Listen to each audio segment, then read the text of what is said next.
Boa noite, pessoal, tudo bem? Estamos aí voltando a fazer as lives no meu perfil. Essa semana eu alcancei mais de 300 lives feitas aqui desse período da pandemia. E aí mas eu tenho as últimas, eu tenho feito sempre nos perfis alheios, porque dentro dessa postura de servir, eu estou querendo divulgar a outras pessoas, ter a oportunidade de abrir novos horizontes. Isso para mim é alguma coisa muito importante e coerente com a minha história de vida, naquilo que eu realmente acredito. Mas hoje eu vou fazer uma live muito especial, com uma pessoa realmente muito especial, e uma live relacionada ao meu curso de pós-graduação online em Direito e Processo do Trabalho do SESC. Eu tenho uma honra, o prazer, o privilégio de coordenar esse curso desde a primeira turma, hoje, junto com o nosso Big Boss Renato Saraiva, e vou ter a oportunidade de fazer uma live hoje sobre um tema importantíssimo da área trabalhista, que é a LGPD, né? A Lei Geral de Proteção de Dados, que tem muitos reflexos no campo trabalhista. E eu vou fazer isso com um jovem talentosíssimo, né? Que eu amo, a expressão é essa, amo como um filho, né? Ele foi meu aluno na graduação, meu orientando na graduação, depois foi meu aluno no mestrado, meu orientando no mestrado, meu tirocínista no mestrado, fez concurso para servidor, trabalhou literalmente na unidade judiciária que eu estava, na primeira vara, tornou-se meu assistente, que hoje passou no concurso de juiz do trabalho, é meu colega juiz do trabalho do TRT da 6ª Região, e foi meu tutor no curso de pós-graduação, né, online de Direito e Processo do Trabalho do SESC. Um talentoso, um sensacional magistrado e professor, que é o professor Leandro Fernandes, que já está aqui ao vivo, entende? Já pergunta, mas hoje eu vou falar um pouco dele, sabe? Aqui, para não ficar tão constrangido, ele é alguém realmente destinatário do meu amor, e eu já vou aqui, aí para ele poder também, vocês conhecerem esse talento. Eu quero que todo mundo que está nos assistindo siga o perfil do Leandro, é professor Leandro Fernandes. Estamos no ar. Olha ele aí, entrou, Chefão, esse bonitão aí. maravilha. Faltou só uma coisa. Seu orientando, seu eterno orientando. Não, e ele voltou a ser meu orientando formal agora, que está fazendo doutorado na Universidade Federal da Bahia, né? Mas é alguém, como eu disse, que é destinatário, né, do meu amor paternal mesmo. Então, é alguém que para mim é um prazer. Então, eu quero que todos e todas estão nos seguindo aqui, vão e sigam também o perfil para mim. Sabe, meu pai já se foi há 18 anos, né? E ele gostava de repetir aquela frase: quem meu filho beija, minha boca adoça. Então, quero todo mundo seguindo esse talento. E vocês, pode ser, espera terminar a live para seguir. Não tem problema não, porque vale a pena constatar a inteligência pulsante desse rapaz, que se tornou, em pouquíssimo tempo, porque a lei é muito nova, um dos maiores especialistas no Brasil sobre LGPD no direito do trabalho. E isso aqui é um tema fascinante. Olha, eu quero que todos e todas venham fazer o nosso curso de pós-graduação online do SESC. Nós estamos aqui tendo essa oportunidade de bater esse papo. E o Leandro é nosso professor também. Eu boto ele lá na pós de trabalho, boto na pós contratual. Quando tem espaço, a gente sempre vem e sempre com feedback muito positivo. E aí eu já fiz a apresentação e agora sim eu passo a palavra para o Leandro para dizer suas considerações iniciais nessa live. Maravilha, professor. A consideração inicial mais importante de todas é, meus amigos e minhas amigas, coloquem na conta do amor, da amizade, da generosidade do professor Rodolfo. Esse meu pai intelectual aqui, que realmente está de forma completamente suspeita com elogios que definitivamente são imerecidos, mas que eu sei que são do coração, são por conta desse carinho recíproco, dessa admiração. O professor Rodolfo é o cara. É espetacular. É o numeroso Rodolfo Pamplona Filho, que com brilhantismo, método, inteligência, dedicação e paixão faz tudo que desejar, porque é isso. Não basta ter método, não basta ter inteligência, não basta ter paixão. Rodolfo Pamplona Filho reúne essas três características e é o tipo de pessoa, é o tipo de sujeito que é histórico. nasce um desses a cada 200 anos. Essa é a realidade. É o Leonardo da Vinci dos nossos tempos, é isso aí. Mas é isso, chefão. Esse é o dado de realidade. Eu já vi aqui pessoas amadas, pessoas queridas. Mari está aqui, Thalita está aqui. Maravilha. Vai ser um papo muito legal, muito bacana. E eu concordo plenamente. Estamos aqui diante de um tema que é revolucionário. Revolucionário.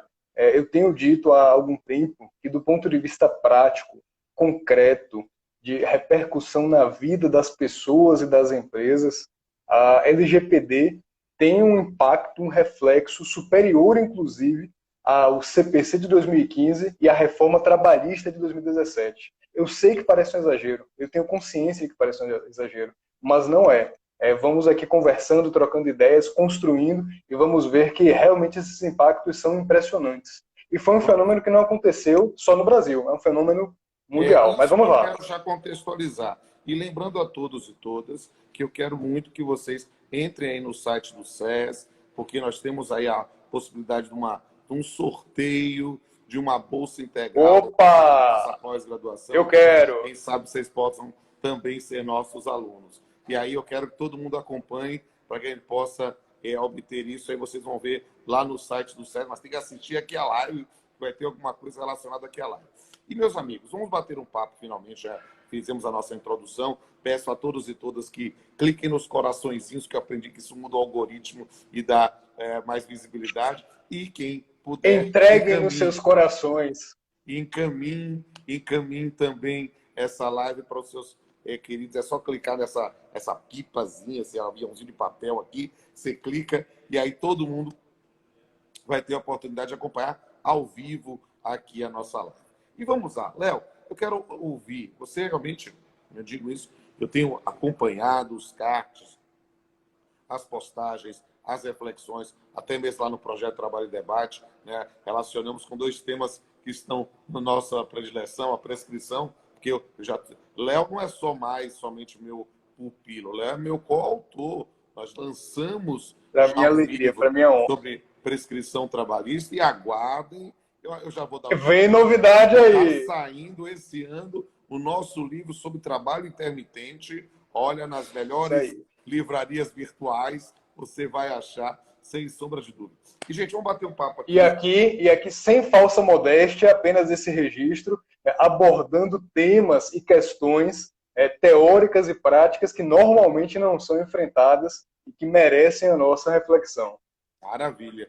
E aí, esse é o ano... Eu tô brincando com o pessoal que, gente, esse livro com você, Léo, vai ser meu livro número 89. Eu lancei o 87 com Claís, vai sair o livro agora da Poesia da Pandemia 88 e o 80. Estava conversando. Massa. Gente, eu preciso fazer mais um livro até o final do ano para fechar com 90. Eu acho que ia ser uma experiência interessante. Mas, eu acho que juntos... LGPD, né? Eu acho que juntos vamos conseguir em breve alcançar o número de 100 aí. Temos muitas ideias, temos muitas ideias. Não faltam ideias. Dois hiperativos juntos, a gente realmente tem espaço para produzir. Mas vamos começar a bater o papo sobre o corte epistemológico desta exposição, dessa live. E eu quero dizer a todos e todas que podem fazer perguntas. Eu vou aproveitar a inteligência de Léo. E isso que eu estou dizendo para você seguir o perfil dele, porque vale a pena. Inclusive, não é só seguir o perfil. Veja as coisas que ele tem postado. Ele tem postado com frequência mensagens, cards sobre temas, né, ligados à LGPD, alguns com a professora Ana Silvia, com o Danilo Gaspar, com a Gabriela Cury, com uma turma muito boa que tem produzido. Então, eu quero que... Eles são incríveis. E eu digo, vai ser uma das perguntas agora para Léo, mas eu já antecipo, já dou um spoiler aqui da resposta, né? É que estudar a LGPD, sem sombra de dúvida, é uma urgência da contemporaneidade. Nós precisamos entender esse contexto. E aí, fazendo de conta que eu não sei disso, eu pergunto, Léo, o que você acha? Nós precisávamos mesmo de uma lei geral de proteção de dados? Como é que tem sido isso no mundo, nessa visão geral? A palavra é sua, querido. Perfeito. Uma lei de proteção de dados é inevitável. Essa é a realidade contemporânea. por todo o mundo nós visualizamos esse movimento. Temos mais de 100, quase 200 países que possuem leis de proteção de dados com maior ou menor extensão, a maioria com autoridades independentes que fiscalizam, que acompanham o cumprimento dessa legislação, de modo que é inevitável. Esse é um fenômeno que tem seu início e essa visualização de um direito fundamental à proteção de dados. E aqui, aproveitando essa nossa vida divertida entre o direito do trabalho e o direito civil, podemos dizer que o direito à proteção de dados, ele flerta com dois lados da moeda. Ele pode tanto ser visto sob a ótica do direito constitucional como um direito fundamental, quanto sob a perspectiva do direito civil como um direito da personalidade. Ali, essa manifestação existencial do sujeito. E nós encontramos no mundo todo, especialmente a Europa, esse fenômeno que se inicia em meados da década de 60, com discussões a respeito da proteção de dados, e aí vai se encaminhando a ideia de um direito que seria autônomo em relação ao direito de privacidade. Mas essa ideia que vai sendo aos poucos consolidada, demora um tempo ainda. As primeiras legislações datam ali da década de 70, do século passado, e foram evoluindo, foram se desenvolvendo, especialmente na Europa. Grande marco normativo que tivemos foi na década de 90, meados da década de 90, a Diretiva 95/46 na União Europeia. E aí vale a pena aqui fazer um joguinho com o pessoal, apresentar essa ideia do direito internacional, que existe diferença entre diretiva e regulamento. Regulamento, o GDPR, nesse Regulamento Geral sobre Proteção de Dados da União Europeia, que é hoje o que vige, o que vigora lá, ele é de 2016 e entrou em vigor em 2018, tem diferença entre essas duas figuras, entre esses dois institutos.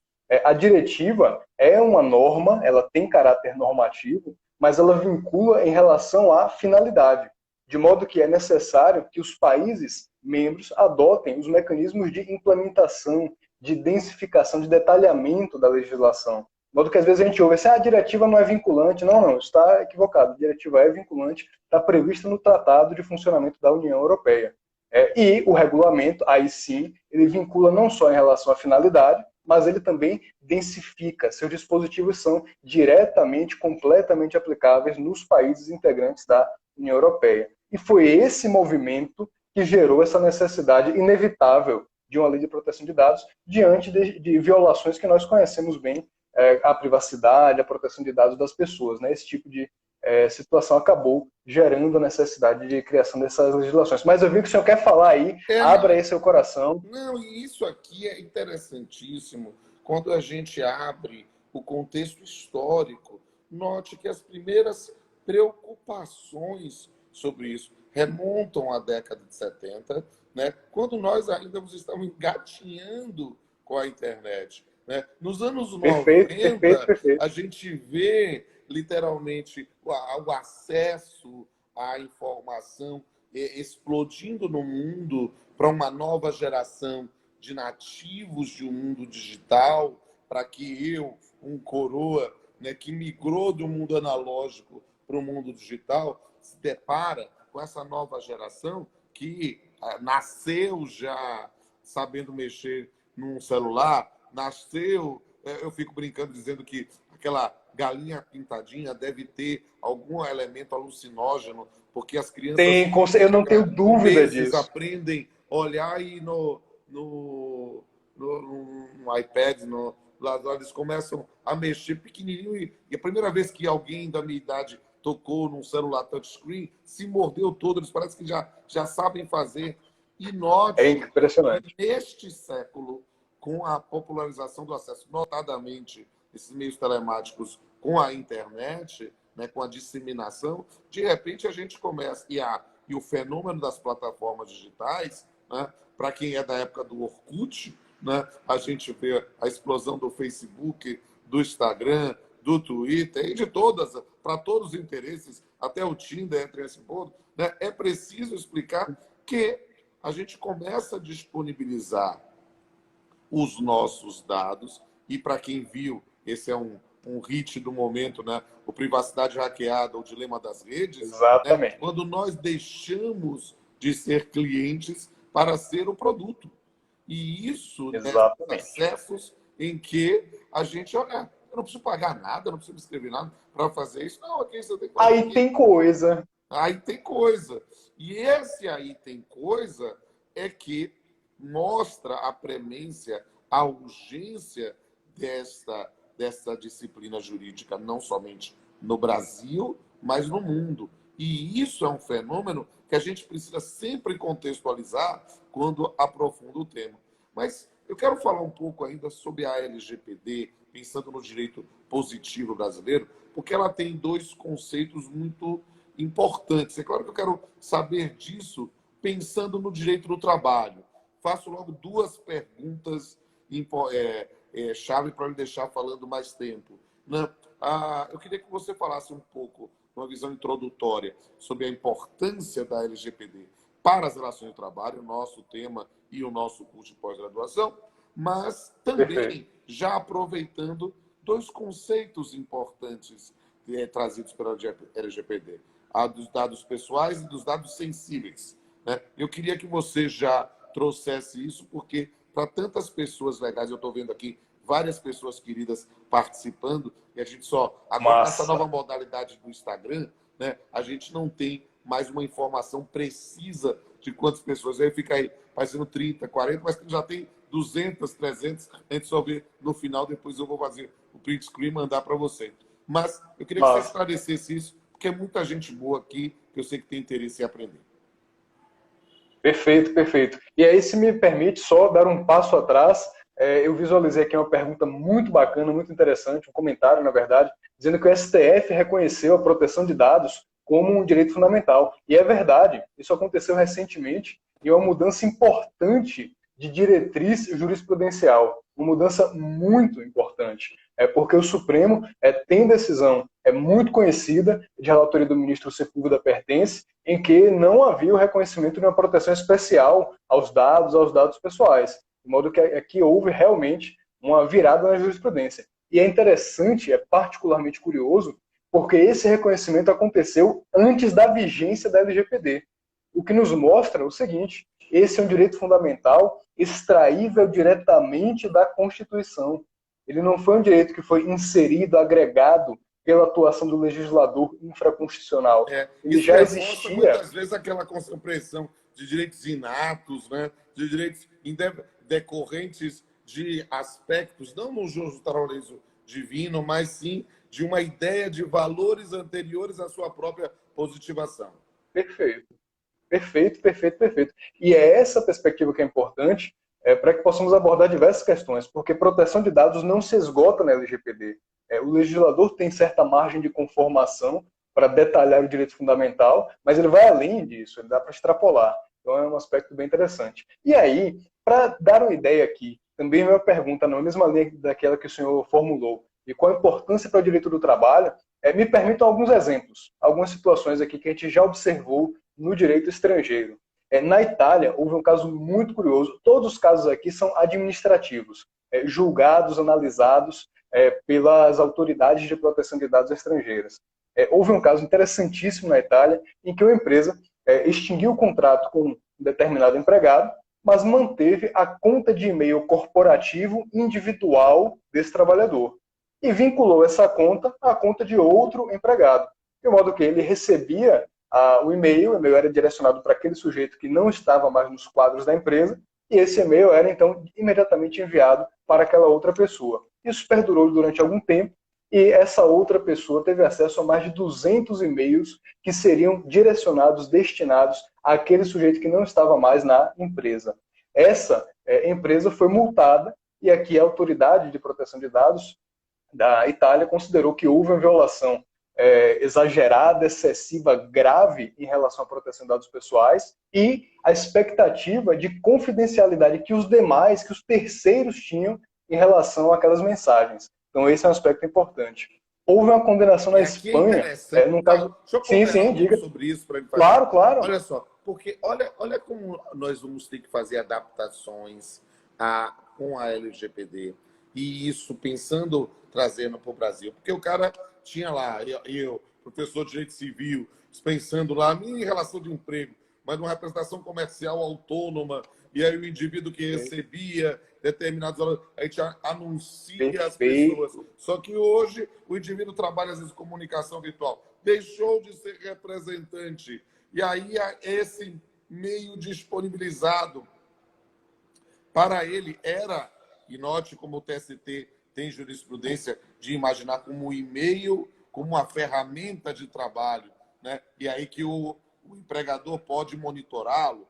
Mas perceba, será que com o advento do LGPD, em determinadas situações, há alguns aspectos ali que, embora tenham sido como um instrumento de trabalho, também ali há informações que seriam da própria expertise individual, tudo patrimônio do empregador, é uma questão a ser trabalhada. E como fazer essa transição? Por quê? Porque, na verdade, deveria, talvez, e aí isso pode dar mais trabalho. E a gente se pensa, dizer, olha, em vez de ser redirecionado automaticamente, botar uma mensagem padrão, todo e-mail que chegar para esse, vai uma resposta automática dizendo que o senhor falou de tal não está, mas que pode reencaminhar para isso, ou seja, não fazer o reencaminhamento automático, porque pode chegar a uma situação, e acontece, e aí, para usar a expressão mais irreverente, shit happens, e aí, nesse ponto, temos lá uma informação pessoal que foi encaminhada para um e-mail profissional. É um tema fascinante. Siga aí, Léo. Eu estou dando só pitaco. Perfeito. Claro, mas aqui a gente vai construindo junto, e a LGPD permite, e isso é muito importante que fique claro para os nossos amigos e as nossas amigas aqui, é uma reconstrução, uma nova reflexão sobre temas que aparentemente já estavam pacificados na jurisprudência do Tribunal Superior do Trabalho. Temos aqui um novo caminho a ser trilhado, sem dúvida alguma. Houve outro caso também na Itália, em que um hospital foi condenado, foi multado, em razão de... A situação era a seguinte, alguns técnicos ali de radiologia tinham acesso, bisbilhotaram o histórico médico de outros colegas de trabalho que fizeram exames na empresa, no mesmo hospital. O hospital disponibilizava seus serviços para os próprios funcionários e houve ali essa devassa, essa verificação por curiosidade. A decisão, a fundamentação da decisão da autoridade italiana é interessantíssima. Ela diz expressamente que o motivo foi curiosidade. Os trabalhadores que tiveram acesso só foram bisbilhotar mesmo. Ainda assim, o hospital foi multado porque não tomou a cautela adequada, não tomou o cuidado adequado. E aí houve um aspecto interessante. Na defesa, o hospital alegou o seguinte, isso consta lá na fundamentação. A partir do momento que eu tive notícia desse caso, eu estabeleci uma série de restrições de níveis de acesso às informações. Quando, agora, algum trabalhador passa muito tempo numa ficha, num arquivo que não seja referente a algum paciente dele, e só automaticamente é diagnosticado pelo sistema. O sistema coloca lá uma mensagem e aciona uma pessoa da administração para que fique atenta a isso. E a resposta da autoridade italiana foi: excelente, essas medidas são muito boas, mas você deveria ter feito tudo isso antes. Agora, Inês é morta, a violação de dados já aconteceu e houve condenação. Uma condenação expressiva, se não me falha a memória, em torno de 15 mil euros, por conta de curiosidade de 4 ou 5 funcionários. E essa curiosidade, o cachorro entra na igreja porque a porta está aberta.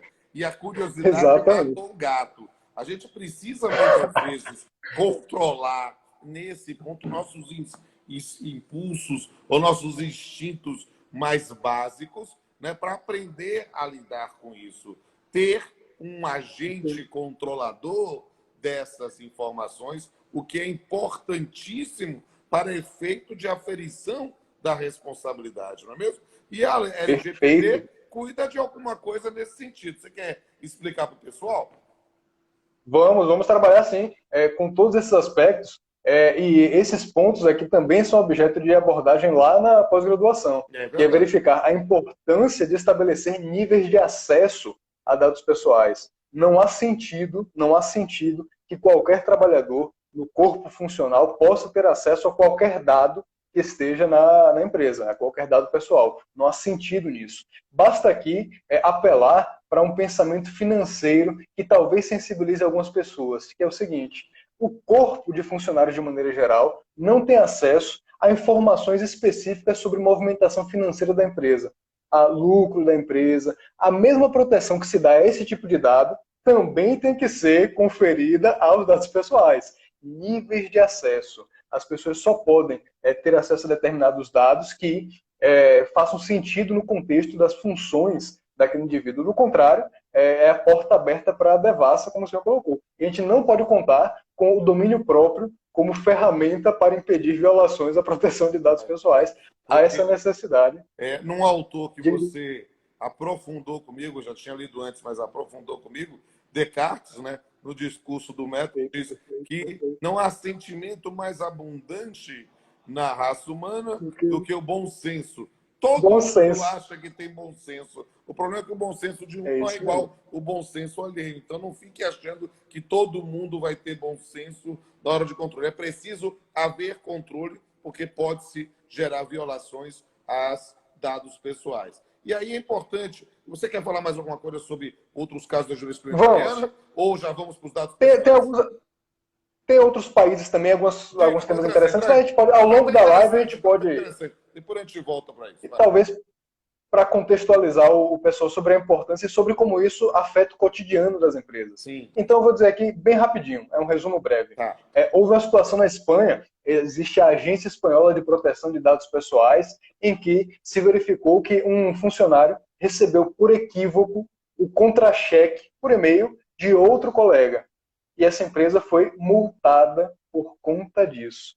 Algo que parece tão banal, tão pequeno, é objeto de fiscalização, de acompanhamento e de multa lá. E o caso é particularmente interessante porque isso está na fundamentação da decisão da agência espanhola, a própria empresa admite que cometeu um equívoco e reconhece o erro, se comprometeu a tentar ajustar os procedimentos internos, e isso foi motivo para reduzir o valor da multa. A multa que seria de 6 mil euros passou a 3 mil euros. Então existe ali uma dosimetria que é importante, dialogando com aquilo da responsabilidade que o senhor falou, colocou perfeitamente. E a gente pode até abordar... É muito importante. Sim. Até para efeito de aferição da responsabilidade civil.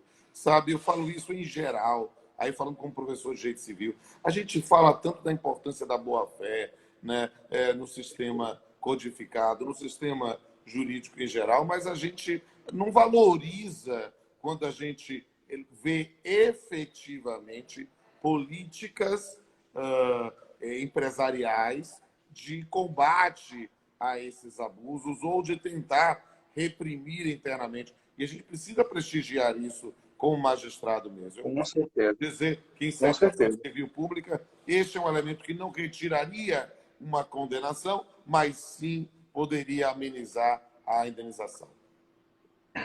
E esse aspecto que o senhor trouxe é muito importante. E aqui eu vou falar a missa para o Papa.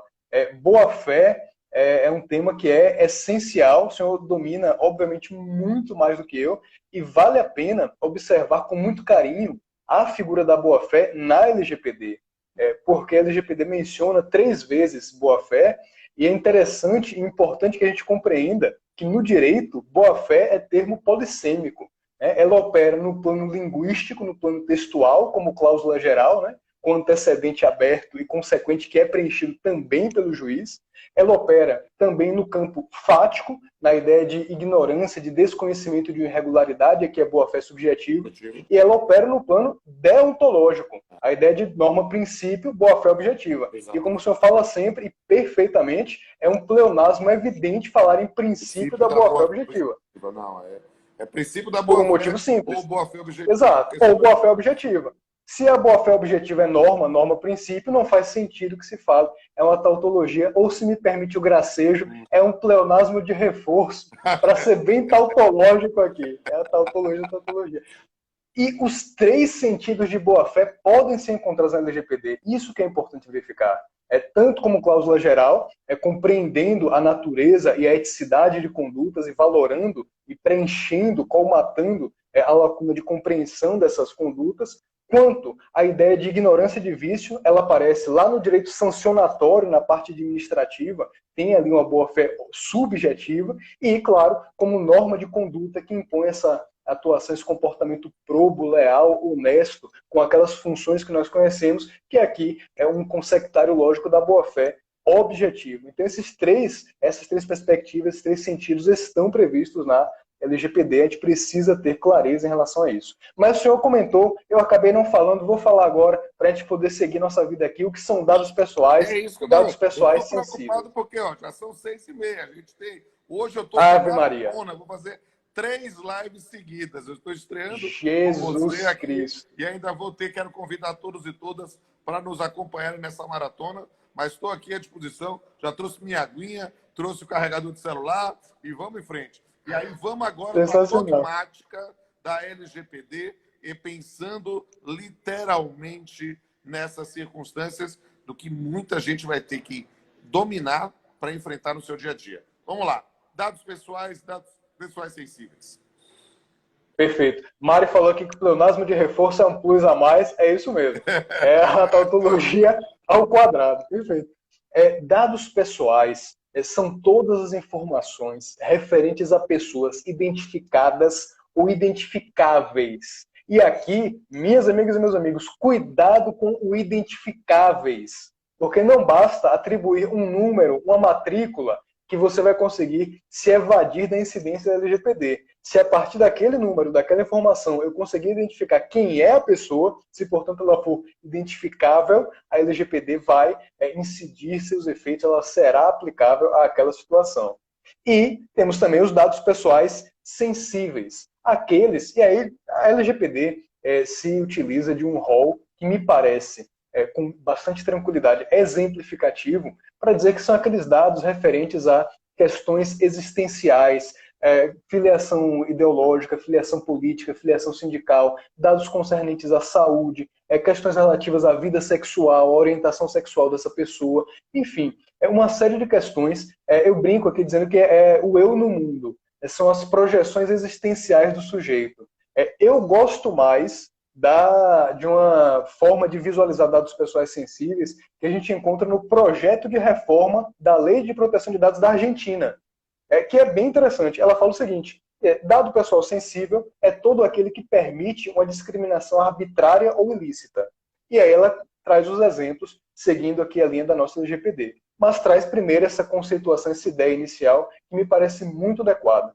Porque quando a gente fala de dado pessoal sensível, no fundo, nós estamos protegendo menos a privacidade e mais a ideia de uma igualdade, de uma isonomia, de uma não discriminação das pessoas. Tema que, aí eu faço o registro, é caríssimo a professora Ana Silvia Coelho, que domina todos esses aspectos, também esses aspectos referentes à discriminação no contexto da utilização de dados pessoais nas relações de emprego. Então é importante manejar com esses dois conceitos. Dados pessoais sensíveis. E tem diferença prática? Dados pessoais sensíveis, ela perceba que não é só para a relação de emprego. Nós temos para diversos campos e nas relações de consumo, né, nós vamos ter, sem sombra de dúvida, algo que precisa mudar uma mentalidade. Para quem é do meu tempo, né, de fazer crediário ou de pagar em tantos cheques, né, a gente tinha que preencher uma quantidade de informações que perguntava lá nome, CPF, idade, endereço, e só perguntava sexo, time de futebol, religião. A gente ficava dizendo assim: eu estou querendo aqui pagar alguma coisa, não estou querendo que coisa. E as pessoas tinham esse hábito de querer se arvorar de uma quantidade de informações com medo da inadimplência. Mas isso é algo que a gente vai ter que aprender a moderar e reconstruir a postura. Exato, perfeito. E um dos princípios, e aqui a LGPD utiliza lá no artigo 6º essa terminologia de princípios para coisas que muitas vezes princípios não são, né? A necessidade ela trata como um princípio. Algo que, se a gente pensar em teoria do direito, poderia ser um postulado, eventualmente uma regra, uma máxima, de acordo com a vertente ideológica e filosófica e jurídica que se adotar aqui. Mas esse é o ponto. Finalidade, adequação, necessidade são, na linguagem da LGPD, princípios que devem orientar, dirigir essa coleta de dados e, de maneira geral, os tratamentos em geral. E aí me permita só fazer esse comentário, esse esclarecimento aqui para aqueles e aquelas que estão nos acompanhando. Meus amigos e minhas amigas, cuidado com a expressão tratamento de dados pessoais. O que é tratamento de dados pessoais? Tratamento é toda operação que se realize com o dado pessoal. toda a vida, o ciclo de vida do dado pessoal, tudo aquilo que se faz com ele é um tratamento. Então, por exemplo, a coleta do dado é um tratamento. O arquivamento do dado, cuidado com isso. A empresa pode dizer, não, eu só mantive arquivado aqui um arquivo físico, uma ficha física que está lá trancada. Essa empresa está, sim, tratando dados. A eliminação do dado é um tipo de tratamento de dado. Tudo que você faz com o dado é um tratamento. E aqui isso nos permite corrigir alguns vícios de linguagem que começam a aparecer. As pessoas às vezes falam, tratamento é manipulação. Isso, processamento. É o uso exato. que se faz com ele, ainda que seja para eliminar. Qualquer uso. Exato, perfeito, perfeito. E às vezes a gente vê as pessoas, nesse contexto inicial de LGPD, falando algo assim, porque a empresa realizou a coleta e o tratamento dos dados. Não, isso é uma construção equivocada. Tratamento. Isso, perfeito. E é interessante verificar que o próprio legislador cai nessa armadilha. O processo legislativo, nós sabemos, não é simples, não é singelo, ele é cheio de vivências e peculiaridades. E às vezes a LGPD traz esse tipo de armadilha. Ela fala coleta como se não fosse tratamento, eliminação como se não fosse tratamento, quando o próprio artigo 5º conceitua tratamento como qualquer operação. Então a gente vai ajustando aqui, corrigindo até o próprio legislador para atentar a isso, para ajustar, deixar o mais técnico, o mais rigoroso possível. Algumas pessoas perguntaram aqui sobre a questão da prova testemunhal, a proteção de dados. Esse, minhas amigas e meus amigos, é um tema essencial, um dos mais importantes no contexto da pandemia, e que será, claro, para o futuro um tema essencial, sem dúvida alguma. E estou falando aqui com um entusiasta das audiências telepresenciais, alguém que já realizou várias dessas audiências, com muita tranquilidade, com serenidade, com espírito de cooperação. Inclusive, acabaram minhas férias, já voltei a fazer audiência ontem, que é dos amigos Excelente. e amigas. Quem quiser assistir a audiência comigo, me manda uma mensagem inbox, que eu estou convidando tudo, a audiência é pública, mas o que é que eu vou fazer com os dados das testemunhas? E aí, doutor? Perfeito. Esse é um ponto essencial. Eu e a querida amiga Luciana Conforte, aqui da 6ª Região e diretora da Anamatra, escrevemos até um texto refletindo a respeito, um pequeno artigo deve ser lançado agora na revista da Anamatra, se der tudo certo, refletindo sobre essa parte da prova testemunhal no contexto do processo trabalhista. É uma angústia, é uma dificuldade, justamente por esse aspecto que o senhor trouxe, que a audiência é pública. Agora, precisamos pensar aqui em como vamos adotar cautelas. Primeiro aspecto importante que a gente precisa salientar aqui. A LGPD também é aplicável ao poder público, inclusive ao poder judiciário. Então, o poder judiciário está, sim, submetido à Lei Geral de Proteção de Dados. Esse ponto tem que ficar muito claro. E aí nós temos que seguir... Já vou fazer uma provocação de uma das pessoas da plateia, né, que a gente tem também a questão do portal da transparência. E as nossas remunerações são todas tornadas públicas. Como é que vamos ter isso nesse campo de restrição de acesso à informação? Perfeito. Esse é um tema que me interessa muito de perto, é um tema que me preocupa, e eu já provoquei a Anamatra em relação a isso. Já formulei um requerimento para a Anamatra em relação a esse aspecto, para que a resolução 215 do CNJ seja revisitada à luz da LGPD. E aí é pensar o seguinte, minha perspectiva pessoal, o que eu acho? Eu acho que o Supremo não vai permitir que haja uma cessação da divulgação da remuneração do serviço público. Eu acho que isso, especialmente magistratura, eu acho que isso não vai acontecer, não podemos contar com essa possibilidade. O Supremo vai manter essa divulgação. Eu acho improvável que ele diga, não, a partir de agora não precisa divulgar. Agora, o que a gente precisa começar a pensar nessa perspectiva de adequação e necessidade, limites, contingenciamentos a isso. Hoje, o que ocorre? A resolução 215 do CNJ prevê que quando qualquer pessoa deseja consultar a remuneração de qualquer um de nós, ela pode entrar no site do tribunal ou no site do CNJ, ela vai apresentar algum documento de identificação, algum dado, algum número de identificação, CNH, RG, CPF, e isso fica lá mantido e o dado tem que ser disponibilizado automaticamente. Isto é, a pessoa no mesmo momento tem acesso à nossa remuneração. Isso está previsto na resolução 215. E essa mesma resolução prevê também que nós juízes, não podemos ter acesso às pessoas que consultaram a nossa remuneração. Eu acho que aqui é um ponto importante. acho que há duas vertentes de atuação. Primeira vertente é não divulgação detalhada da remuneração, porque ela também vai revelar situações pessoais do sujeito. Por exemplo, uma pensão alimentícia que esteja sendo paga para aquela pessoa, ou por aquela pessoa, na verdade. Enfim, uma série de situações para quem sabe visualizar, interpretar uma ficha financeira, dá para extrair muita coisa daquela informação ali. Então, esse é o primeiro ponto. Talvez uma divulgação em bloco, uma divulgação não nominal é um aspecto. E outra coisa que é, se mantida a divulgação nominal, a LGPD prevê de maneira expressa que o titular de dados pode ter acesso às informações sobre com quem esse dado foi compartilhado. Então, meu pedido para a Anamatra foi peça a reformulação CNJ, se não for possível reformular, ao menos que seja viável esse acesso, porque nós não se pode ter aqui uma subcategoria de direitos. Né? Há uma questão que é muito interessante, né? E isso, aí eu preciso realmente trabalhar os aspectos históricos para entender isso, porque o Brasil tem essas coisas estranhas, né, de leis que pegam, leis que não pegam, normas constitucionais que pegam e que não pegam. Mas a lógica seria muito simples para compatibilizar a ideia de transparência no serviço público com a LGPD. O problema é que a prática é mais complexa. A lógica seria, ora, você tem a lógica de um subsídio único desde a emenda 19 de 98. Ficaram com os penduricários. E esses penduricários é que precisam ser objeto de descrição. Então, perfeito. E aí, se me permite a interrupção, esses penduricários são realidades distintas entre as magistraturas, por assim dizer. Conquanto una, ao menos em tese, na prática, os estaduais têm uma realidade remuneratória muito distinta dos federais, trabalhistas e federais, propriamente. Mas perdoe. Exatamente. Não, e é por isso que eu digo, deveria pensar na ideia da remuneração básica e todo aquele que recebesse a remuneração básica, né, a informação deveria ser remuneração básica.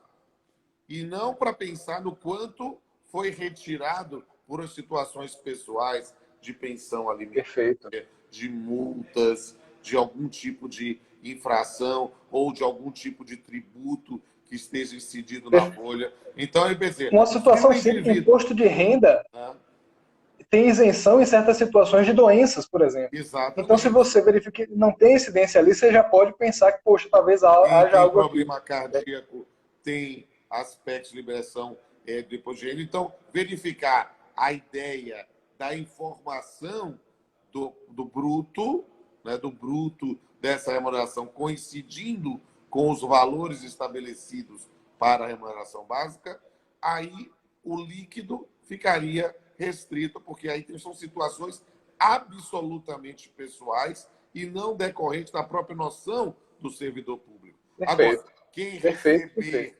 acima dos limites estabelecidos para a remuneração do magistrado de primeiro grau substituto, do magistrado de primeiro grau titular ou do magistrado de segundo grau, aí sim, isso deveria ser tornado público para que pudéssemos sim dar uma transparência aos dados. Até controlar mesmo, e acompanhar. Porque às vezes a gente vê isso na condição de magistrado, que às vezes, quando alguém... Claro, há situações de distorção, mas às vezes anunciam um super salário que não é um super salário. É um retroativo que o indivíduo recebeu de vez numa única situação. Ou seja, era algo decorrente de um passivo que estava sendo pago agora. Não, ele recebeu tantos mil... Exatamente. Não é o salário. Isso aconteceu recentemente, há uns 3 anos, 4 anos, com a ministra do STJ. Saiu a divulgação de um salário assim, realmente enorme, muito expressivo. E aí, quando saiu a notícia, eu fui verificar, eu fiquei curioso com a situação, disse, não, isso aqui não é possível. Eu recebi em um grupo essa informação. E aí fui lá, verifiquei os meses anteriores e os seguintes. Tirei foto e mandei no grupo. Falei, gente, isso aqui não tem o menor fundamento, deve ter sido justamente alguma situação de um passivo, alguma situação peculiar. Não é a remuneração padrão dessa pessoa. Exato. E aí, só para tranquilizar o coração daqueles e daquelas que estamos assistindo, eu e o professor Rodolfo não estamos aqui de forma alguma defendendo que não deva haver transparência. Não é isso. Não. Deve haver transparência. A ideia de castelo de cristal mesmo, controle da remuneração. Nossa preocupação é segurança dessas pessoas, juízes, juízas, servidores e servidoras, porque, afinal de contas, não vivemos em um mundo de anjos. As pessoas muitas vezes utilizam esses dados para os fins os piores possíveis, né? Exatamente. Agora, querido, nós já estamos com 45 minutos de live. Eu quero que você fale das autoridades controladoras, porque é um conceito muito importante, né, da LGBT. Perfeito. E que vai também repercutir no campo das relações de trabalho. Com certeza. E aí vejo aqui o professor Felipe Jacques, meu amigo querido, meu irmão, maravilha, uma alegria ter ele aqui conosco. As autoridades de proteção de dados são figuras que existem por todo mundo. Miguel Ivan, claro. Eu fiz uma live ontem de Brasília, muito gente boa também. Quero que ele participe também do Resenhas algum dia desse aí. Muito bom. E o Resenhas é uma experiência incrível, incrível, incrível. Então vale muito a pena participar. É delicioso. E aí, vamos lá. Autoridades de proteção de dados são entes, são figuras, são instituições que existem por todo o mundo. Existem por todo o mundo. A regra geral que a gente costuma visualizar nos países é uma constituição independente, sem uma vinculação hierárquica, sem uma submissão a qualquer dos poderes. Ela pode estar ali alojada, no ponto de vista da organização, em alguns dos espaços de poderes, mas com independência, com autonomia. E por que isso é importante? Porque isso é mais do que importante, porque isso é essencial.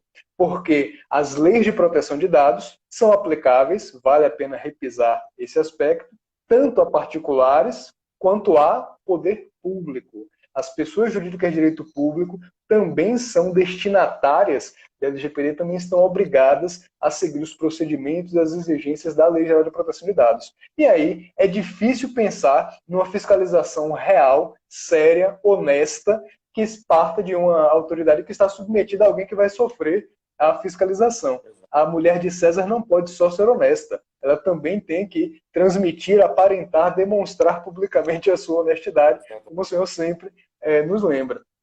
Então esse é um ponto importante. E essas autoridades, elas analisam a violação, a ocorrência de agressões à proteção de dados pessoais. E aqui Lilian, traz um ponto importante que aqui no Brasil não ocorreu isso, a NPD está diretamente ligada à presidência da República. Excelente comentário. Por quê? A LGPD diz que há uma autonomia técnica ali, mas ela de fato está submetida à estrutura da presidência da República, com previsão, e esse é um ponto importante, de revisão disso daqui a 2 anos.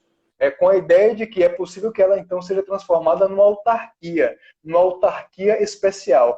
Falar de autarquia especial no Brasil é engraçado porque nós não temos um regime geral de autarquia, né? De modo que toda autarquia seria uma autarquia especial. Mas, enfim, mas tem essa previsão. O Brasil é surreal. As fundações viraram autarquias. As fundações criaram fundações de apoio a determinadas instituições e aí transformaram em novas autarquias. Então, o que era para flexibilizar com algum tipo de regime de direito privado para otimizar a prestação de serviço público acabou se burocratizando. Então, autarquia especial, toda autarquia tem uma finalidade especial. Mas siga aí.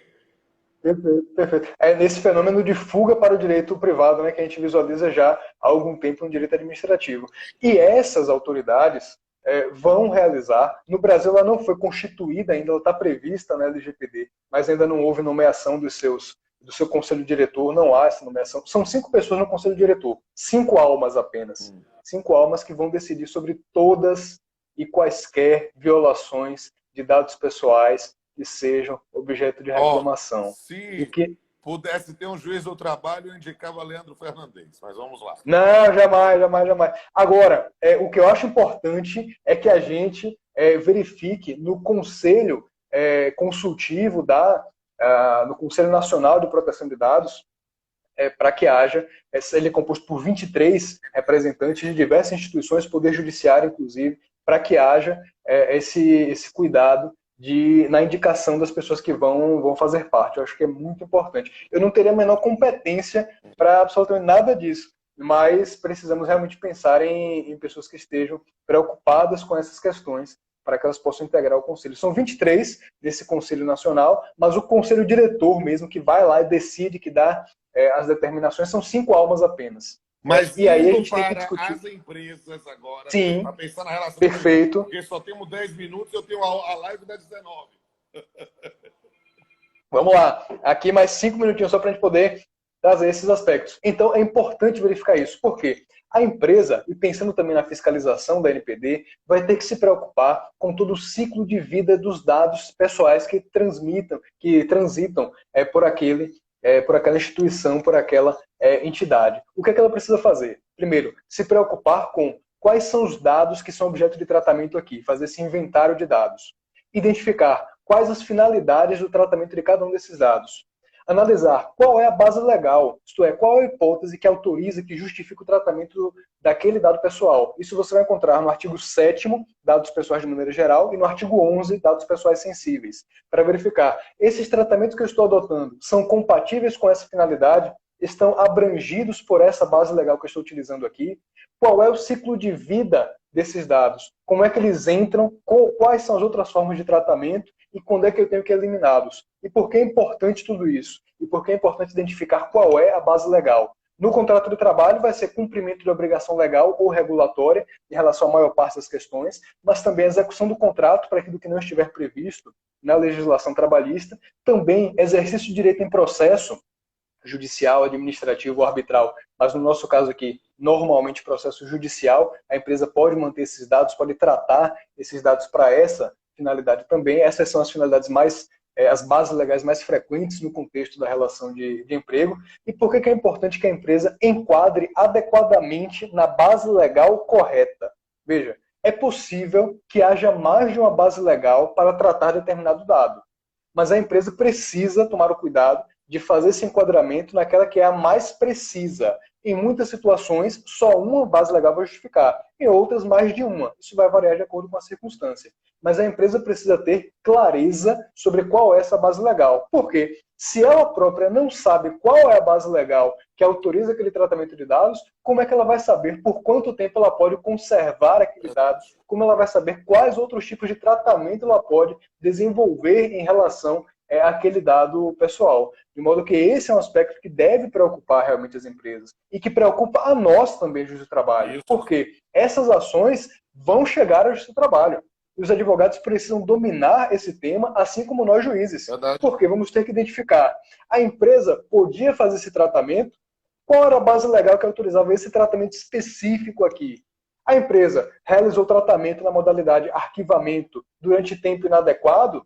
A empresa realizou tratamentos que são incompatíveis com aquela finalidade, que não estão justificados por aquela base legal? Isso que parece algo tão distante da nossa realidade vai ser o nosso cotidiano em pouco tempo. Verdade. Porque vamos ter que discutir violações de direitos extrapatrimoniais decorrentes da agressão à proteção de dados pessoais. A advocacia precisa manejar esses instrumentos. Para a gente dar um arremate por causa do tempo, só por causa disso, porque eu sei que a gente poderia falar aqui umas 2 horas. Eternamente. Eu queria só para te dar uma pincelada de hipóteses fáticas, né? Situações que a gente pode vislumbrar já para abrir os olhos dos colegas magistrados, dos advogados, dos estudiosos, que nós podemos vislumbrar ou antever ou profetizar que vão ocorrer na relação de emprego no Brasil em função da LGPD. Perfeito. Em todas as fases da relação de emprego, vamos ver isso. Desde a fase pré-contratual, recrutamento, que era algo tão singelo, passa a ser fonte de uma dor de cabeça para as empresas. Por quê? A empresa vai receber uma miríade de dados pessoais, ou pode até vir a exigir dados pessoais que não são necessários para aquele momento da contratação. E isso é objeto de grande atenção das autoridades estrangeiras. A autoridade do Reino Unido tem uma orientação a respeito disso, indicando claramente que só pode haver a solicitação dos dados estritamente necessários para a seleção. Então, aquilo que você vai necessitar no momento posterior de efetivação da contratação só pode ser pedido lá na frente, lá adiante. O momento da seleção vai estar restrito àqueles dados indispensáveis para essa fase pré-contratual. E a empresa precisa ter a cautela de, após a seleção, descartar esses dados quando não há mais necessidade de conservação. Então, por exemplo, o sujeito não foi contratado, ele não foi aprovado na seleção. A empresa vai ter que fazer essa eliminação, esse descarte do dado. Ela não pode, e tem que fazer com adequação, não pode jogar os currículos no meio da rua, como às vezes acontece. situações referentes à saúde do trabalhador, aqui já pensando no contexto da relação de emprego, a ficha de registro funcional, toda a documentação relativa à situação de vida, à situação existencial e a repercussões de saúde, eventuais doenças que essa pessoa possa sofrer, enfermidades que possam ter sido constatadas ali, estabelecimento de níveis de acesso em relação a essas informações, dados referentes a familiares, também há necessidade de cuidado quanto a isso, aspectos referentes a motivo de falta ao trabalho, também há necessidade de cuidado em relação a isso. O pagamento de uma pensão também vai revelar ali uma situação pessoal daquele sujeito. Aspectos referentes à filiação sindical, que há a possibilidade de a empresa necessitar tratar dados referentes à filiação sindical para realizar o desconto da contribuição ou das contribuições se esse trabalhador for sindicalizado. Registro biométrico de jornada de trabalho. Também há um aspecto aqui que a gente vai precisar pensar, e só registro biométrico mereceria uma live toda, porque realmente é um tema muito rico. Há uma série, uma infinidade de situações. O momento depois do contrato de trabalho, o período de conservação desses dados. E vejam, uma coisa é autorizar o arquivamento dos dados para eventual uso em processo trabalhista, outra coisa é dizer, já que estão arquivados, eu vou aproveitar e vou fazer aqui a lista de marketing usando os dados daqueles trabalhadores que já saíram da empresa. Não é possível isso, é um tratamento em desconformidade com a LGPD que não está adequado àquela finalidade. Há uma miríade de situações. Meus amigos, há um universo. E isso aqui é algo que é apenas para mostrar assim. Claro, você lembra do Zé Bonitinho? Eu vou dar um tiquinho da minha voz, para você ter um tiquinho de um pedacinho desses temas que podem ser abordados lá no nosso curso de pós-graduação. Eu tenho que encerrar, porque vai buscar aí a live daqui a pouquinho. Dizer ao pessoal que... Só uma dúvida do sorteio como é? Eu não sei como é que é o sorteio. Preciso imaginar como é que a gente faz esse sorteio da live. Agora eu quero dizer o seguinte. Vou fazer a postagem desta live, né? E eu quero que todo mundo comente lá no meu perfil do Instagram, seguindo aí o nosso amado Leandro também. E aí eu quero que todo mundo, né? Vou fazer o sorteio com todos aqueles que participaram aqui da live e, eventualmente, faça um comentário também. Vou mandar lá o pessoal lá do SES e aí vocês entram em contato. E aqueles que não forem contemplados, pensem no nosso curso de pós-graduação, registrando mais uma vez, publicamente, o meu amor aqui a Leandro Fernandes, que é um talento. Quero pedir a todos e todas que o sigam, né? É uma criatura sensacional, elevada, que merece todo o meu carinho. Querido. Eu que registro meu amor, meu carinho, minha admiração pelo senhor, que o senhor é realmente muito mais do que um amigo, muito mais do que um professor, é um pai mesmo. Muito obrigado por tudo, obrigado pelo carinho. Maravilhoso. Beijão. Amém. Todo mundo. Um abraço a todos e a todas. E escrevam aqui também nessa postagem que eu vou fazer agora, terminando para acabar agora. Um beijo a todos. Doutora Tereza aqui. Beijos.